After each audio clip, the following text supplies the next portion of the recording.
Ladies and gentlemen, welcome to the last Sunday of the decade, as sunlight is about to appear over our major storm. We've got a mixed precipitation monster dropping a little bit of everything in a lot of scattered places across the United States of America. And I am your planetary defense commander, Star-Lord New Thor 7. I'll be taking you on this weather ride. And this storm has potential to bring trouble to certain areas. We've got a severe weather risk for part of the southeast, and any storm that spins up tornadoes can continue to spin up tornadoes. And since we saw a tornado in California as this coast-to-coast storm moves east, we should expect more tornadoes possible. And then in our thermal clash, as the moisture moves more north into the colder temperatures, we can see a dangerous amount of icing for the northeast. This storm is impressive and will continue to move north and east over the next 48 hours. And we're in that period at the end and beginning of every month where I raise money to do what I do, which is be Thor of THORnews and bring you the best information around without any political, corporate, or strange agendas. So if you would like to support me, every single dollar helps. The best and safest way is through the old snail mail. You can send me a contribution or donation to T. Lewison, 5430 Birdwood Road, 416, Houston, Texas, 77096. I got a PayPal, a Venmo, a CashApp, a Patron. And if you do leave a donation, please leave a comment, and so I'll let you know. Sometimes the digital stuff gets wonky. And I would like to thank lovely Super Lynn, Light Soul, Cody, Andrew H., John, and Debbie of the $888 January 2020 Save THORnews goal. We have $633 left to go with 6 days in this fundraiser. Yeehaw! I love you guys. Now, as far as flooding goes, this is technically a drop in the bucket compared to what we see in spring, whereas I think the record I've seen at THORnews is like 400 rivers flooding, and that is not good. But we do have some flood issues happening. With 40 rivers in flooding, we have a major flood complex going on in the Dakotas, and that may get worse. And then you've got a lot of flooded areas with minor flooding in the southeast.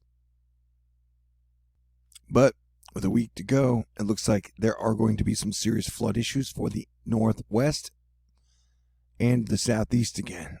It is going to get pretty rainy, and a lot of precipitation is going to be dropped all over the things.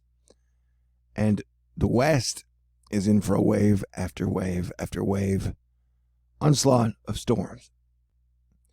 You can see here, you can see here, buddy, that while the storm expands and retrogrades to the west, and it'll have an expansive rain field and snow field and ice field and sleety peach field. We have another storm that will be moving down from Washington, Oregon, pretty much cover the state, California, bringing snow and ice to the higher elevations.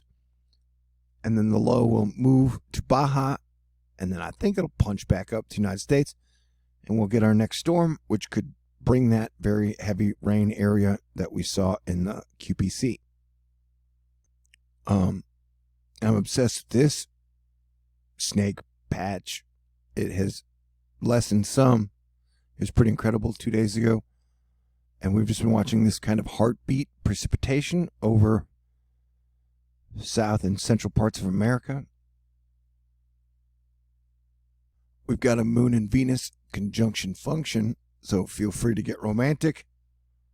I have a lot of connections, but none that want to talk to me. We are 3 days off the total solar eclipse that happened over India, and so we are on high earthquake and volcano alert for the next 2 weeks, and expect the weather to get weird. I need to put some spring in my step, I'm a bit burned out from staring at this map for like 9 days straight.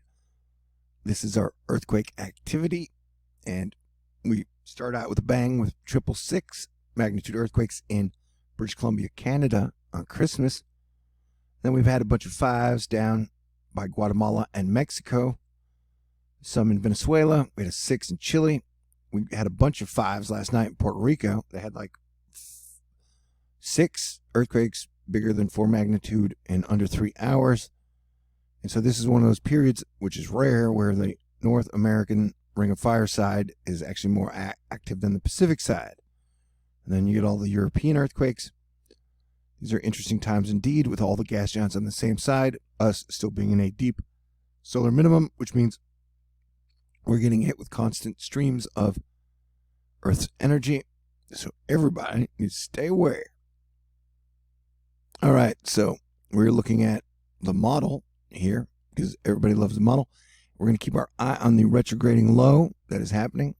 Notice how it moves west as the storm itself moves east, and it kind of hovers and rotates over Minnesota, which could cause some major problems, and this is going to exacerbate the flood situation in the Dakotas as it adds more snow to their problems. But look at that. That is 978, which would be a Category 2 hurricane low over land. And then notice how it connects with the conjunction function down here. I don't even know what conjunction means, man. Maybe I need to go back to school. Okay, but so we are 42 hours in, and you can see that the low is still over parts of Minnesota in whatever those states are, and Canada. And then so how it kicks backwards too, and then you get, see, there's like a double low. Oh man. Okay, and then here comes our major floody storm to start out the new year into Louisiana, Alabama, Mississippi, Tennessee, Kentucky. This doesn't have it as bad. We've seen some, actually yes it does. It's right about there. That would be a lot of heavy rain for everybody, and a lot more heavy rain. And as its low moves out, and notice how here you have a low here and a low here. And the West Coast is getting hit with a tiny atmospheric river. You get another little storm. And remember, anything over 5 days is highly susceptible. But Cranky Weather Guy, the king of weather Twitter, whose blog I will leave linked for you in the information box. And it's fantastic. I was watching out for a possible major storm around the second week of January. So we will do that because he's been as accurate as anyone. But now, towards the second week that he was talking about, I want you to watch the West Coast, because if this verifies, and it's like 384, so a lot of meteorologists are like, never look past anything 5 days, and definitely don't let anybody talk to you about 384 hour. But I do that because if I feel we have legit reasons, and not only just Cranky Weather Guy warning us, but with the eclipse, because it usually takes a while for the atmosphere to calm down, we got something to watch out for. California and West Coast. Let me show you. All right, this would be starting on the 11th, and notice how we have Storm A coming in here, and then you have an atmospheric river pulling from a deep fetch of moisture south of Hawaii. And so watch this real quick. I notice there's a big storm right there. But so you got Storm A coming in, and then it would combine with a tropical moisture stream. So you would get 2 major moisture streams coming in, one from the top and then one from the bottom. I think models are just starting to pick this up. If it continues to verify, that could cause some major problems for a West Coast that is already pretty saturated. And even though this winter so far has felt like spring in Texas, and for a lot of people around the USA, apparently we can find winter, and it is north of New York City, with freezing rain, sleet, and snow to impact the area this evening into Tuesday, with significant icing. We really don't like ice here. The THORnews causes power outages. You can't walk, can't ride your unicycle, you can't ride your Segway, you can't ride your scooter, you can't really skateboard, and you definitely shouldn't be driving a car So take precautions when traveling if you have to, because it could become impossible in some areas. James Spann letting us know the new SPC update brings a slight risk, level 2 of 5, of severe storms for northwest Alabama with a marginal risk for the rest of the northern central counties. This could bring you straight line winds, heavy severe flooding, and flash floods, and the possibility of tornadoes.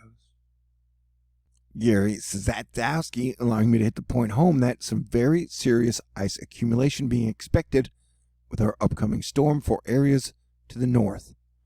We're talking New York, Vermont, Massachusetts, Connecticut, Rhode Island, Pennsylvania, New Jersey. So you might get some significant ice impacts. So you could take a snow day or an ice day.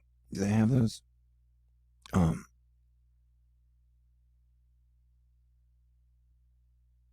can't see my thingy. That's what she said. No. That's fine. Anything over 0.2 I think can cause trouble. You had some pretty serious icing in Minnesota the other day. But what? Yep. Bam.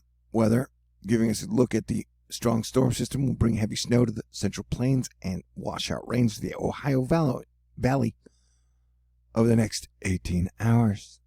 And here's a look at the future radar over the course of today into tonight. I flipped those. Yeah. What does the sky look like where you're at?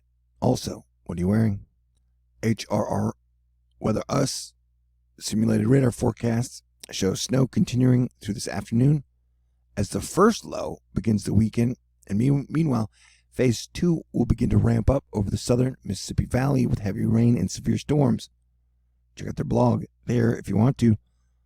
But yeah, it's just the first low, like I said, it retrogrades and then it almost teleports to the east and then starts to retrograde back again. It's really pretty weird, in my opinion.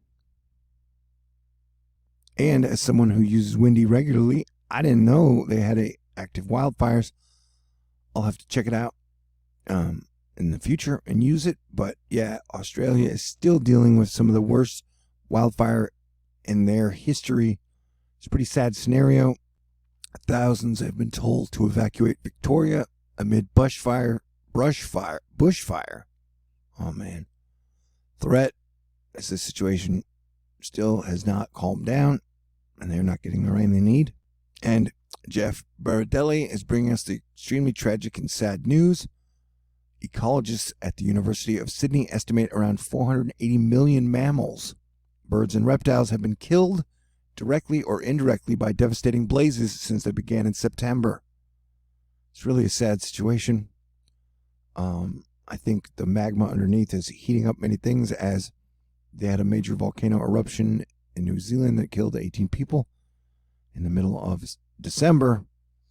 And with all the earth weather changes coming on that we know are coming down the pipe with the gas giants on the same side over the next 5 years, it is a great time for all Americans and Earthlings to unite and take a step into the future by making our world better together. I love you guys. I will be here bringing you guys the news and awesome and interesting, fantastic things, sometimes tragic and scary. It is what I do. And thanks again to everybody out there. If you've ever contributed or said prayers, I appreciate you. And if you would like to support me, you know how to do it. Everybody stay cool. Have a wonderful Sunday. And get ready for the next decade. Peace out. God bless everyone. Hit the button, baby.